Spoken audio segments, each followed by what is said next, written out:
Watch news देख रहे हैं आप। मैं हूं आपके साथ प्रज्ञा। बिहार में शिक्षा व्यवस्था से जुड़ा एक बड़ा मुद्दा सामने आया है। डॉक्टर भीमराव अंबेडकर आवासीय विद्यालय के शिक्षकों ने अब अनुसूचित जाति एवं अनुसूचित जनजाति कल्याण विभाग के खिलाफ खुलकर मोर्चा खोल दिया है। शिक्षकों ने गंभीर आरोप लगाते हुए विभाग के निदेशक को एक विस्तृत ज्ञापन सौंपा है और इस ज्ञापन में जो बात सामने आई है वो सिस्टम पर कई बड़े सवाल खड़े करती है।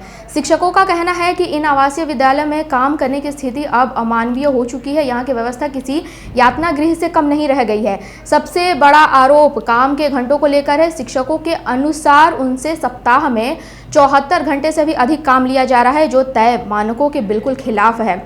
इतना ही नहीं, नई सेवा शर्त नियमावली लागू होने के बावजूद शिक्षकों पर 24 घंटे उपस्थित रहने का दबाव बनाया जा रहा है। यानी शिक्षक सिर्फ पढ़ाने तक सीमित नहीं है, बल्कि उन्हें हर समय ड्यूटी पर रहने के लिए मजबूर किया जा रहा है। शिक्षकों का कहना है कि इस दमनकारी व्यवस्था का असर अब साफ दिखने लगा है। कई शिक्षक नौकरी छोड़ने तक मजबूर हो चुके हैं।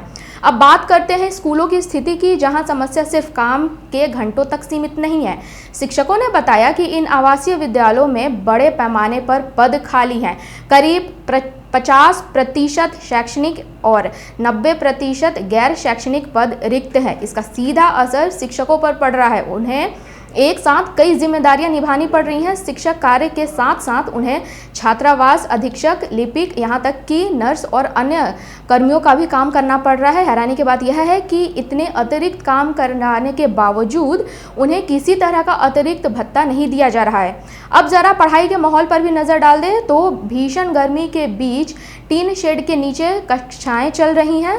सुबह 7:30 बजे से लेकर शाम 5 बजे तक लगातार पढ़ाई कराई जा रही है। शिक्षकों का कहना है कि बच्चों पर इसके शारीरिक और मानसिक स्वास्थ्य के खिलाफ सीधा खिलवाड़ है। इसके अलावा शिक्षकों ने कई और मुद्दे भी उठाए हैं, जैसे अवकाश में कटौती, डिजिटल निगरानी का बढ़ावा और जीविका संस्था की गलतियों का जिम्मा भी शिक्षकों पर डाल दिया जाता है।